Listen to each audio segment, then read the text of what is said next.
વડોદરાના વાઘોડિયા ખાતે સ્થિત શ્રી પોર્ટિમ્બી તળાવ પર 2 ગુજરાત નવલ યુનિટ એનસીસી દ્વારા શુક્રવારે શિસ્ત, ટીમવર્ક અને સામાજિક જવાબદારીનું અનોખું ઉદાહરણ પૂરું પાડતું વોટરમેનશીપ કાર્યક્રમ અને સ્વચ્છતા અભિયાન યોજાયું.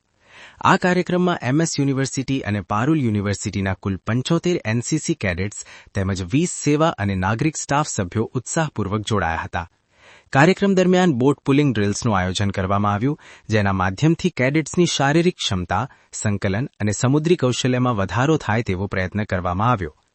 વોટરમેનશીપ પ્રવૃત્તિ બાદ કેડેટ્સ અને સ્ટાફ દ્વારા તળાવ પરિસરમાં સ્વચ્છતા અભિયાન હાથ ધરાયું.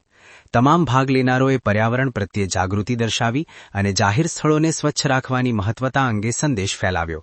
मैं एमएस यूनिवर्सिटी से हूँ और 2 गुजरात नेवल यूनिट से हूँ और हम यहाँ आज टिम्बी लेक आए हैं फॉर वाटरमैनशिप एक्टिविटी. वाटरमैनशिप एक्टिविटी में हमने कायाकिंग की है और जेमिनी चलाई है. जेमिनी एक पावर बोट है जो हमने सीखा है कि उसको कैसे चलाता है. एंड कायाकिंग भी हमने आज फर्स्ट बार ट्राई किया है. बहुत सारे ऐसे हैं जिन्होंने पहले भी किया है और बहुत सारे ऐसे हैं जिन्होंने फर्स्ट टाइम किया है. तो सबको एक्सपीरियंस करना चाहिए. કાર્યક્રમના અંતે કમાન્ડિંગ ઓફિસર કેપ્ટન દીપક બહુગુણાએ પ્રેરણાદાયી સંબોધન આપ્યો. તેમણે યુવાનોને રાષ્ટ્ર નિર્માણમાં પોતાની ભૂમિકા નિભાવવા, શિસ્ત, નેતૃત્વ અને જવાબદારીના મૂલ્યો અપનાવવા પ્રોત્સાહિત કર્યા. આ પહેલ દ્વારા કેડેટ્સના પ્રાયોગિક કૌશલ્યમાં વધારો થવા સાથે સમાજ સેવા અને પર્યાવરણ સંરક્ષણની ભાવનાને વધુ મજબૂતી મળી, જે તમામ માટે યાદગાર અને પ્રેરણાદાયી બની. आज हम पारुल यूनिवर्सिटी और एमएस यूनिवर्सिटी के बच्चों को यहाँ लेके आए इन कैडेट्स को वाटरमैनशिप ट्रेनिंग एक्टिविटीज़ के लिए.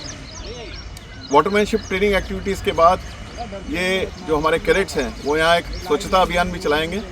जैसे हमारे पीएम साहब का मकसद है कि अगर स्वच्छ भारत रहेगा तो स्वस्थ लोग रहेंगे.